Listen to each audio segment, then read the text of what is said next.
Hello everyone, I am Prabhakar. I again welcome you all in the previous year problem solving stage. We have given a problem. Two bodies of mass m are kept with a separation of 2l. तो दो bodies दी हुई हैं जिनका मास m है and separated with the separation of 2l. तो मान लेते हैं ये कोई दो bodies दी हुई हैं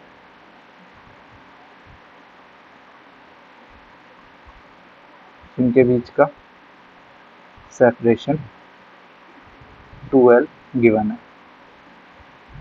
A particle of mass m is projected from the midpoint of the line joining their center.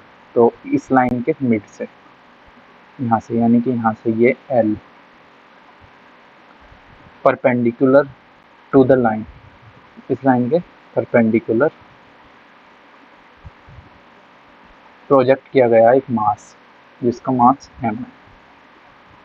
Mass m, इन दोनों का मास कितना दिया हुआ है? कैपिटल है.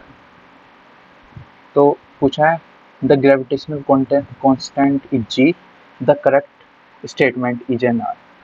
तो the minimum initial velocity of the mass m two escape the gravitational field of two bodies. तो इन दोनों के अगर ग्रेविटेशनल फील्ड से ये एस्केप कर जाए तो उसके लिए से यहाँ पे हमें कितनी मिनिमम वेलोसिटी देनी होगी, ये हमसे पूछा है.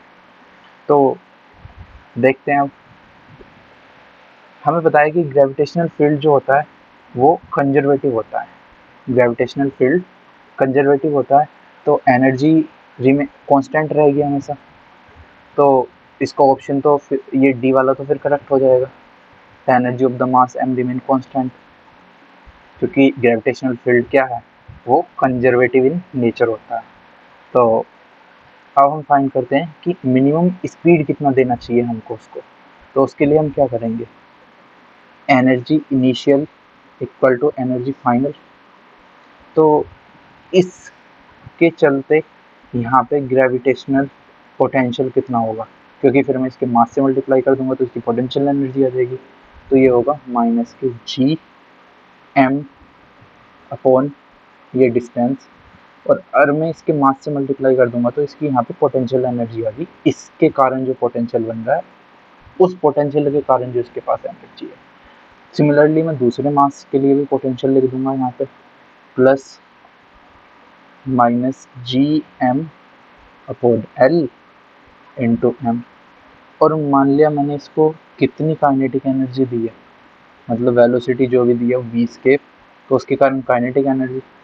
और फाइनली में क्या होगा, इन्फिनिटी पे मतलब ये जहाँ पे भी मतलब जाएगा, अगर ये ग्रेविटेशनल के इनसे फील्ड से मतलब बाहर निकल गया तो पोटेंशियल एनर्जी जीरो हो जाएगी. और इसने बोला कि मिनिमम वेलोसिटी देनी है हमको, तो मिनिमम वेलोसिटी मतलब बस इतना ही देना है कि मतलब वो जिस टाइम फील्ड से बाहर निकल रहा हो उस टाइम पे इसकी ये वाली वेलोसिटी क्या हो जाए, जीरो हो जाए. तो उस टाइम पे काइनेटिक एनर्जी भी क्या हो जाएगी, जीरो हो जाएगी.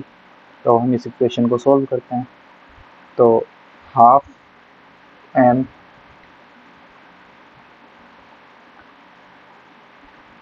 वी स्केप स्क्वायर, मैं इन दोनों को इधर लेके आ जाता हूँ क्योंकि माइनस में तो जीरो इक्वल टू इधर आके प्लस में हो जाएगा. तो हो जाएगा 2g m अपॉन m से m कैंसल. तो ये v स्केप का स्क्वायर कितना हो जाएगा, 4g m अपॉन l, यानी कि v स्केप कितना हो जाएगा 4g m अपॉन l का स्क्वायर रूट, यानी कि 2 square root of G M upon L. तो ये हमारा मिनिमम वेलोसिटी हमें कितना चाहिए, 2 into square root of G M upon L. तो कौन सा ऑप्शन करेक्ट हो जाएगा, ऑप्शन करेक्ट हो जाएगा बी. Thank you.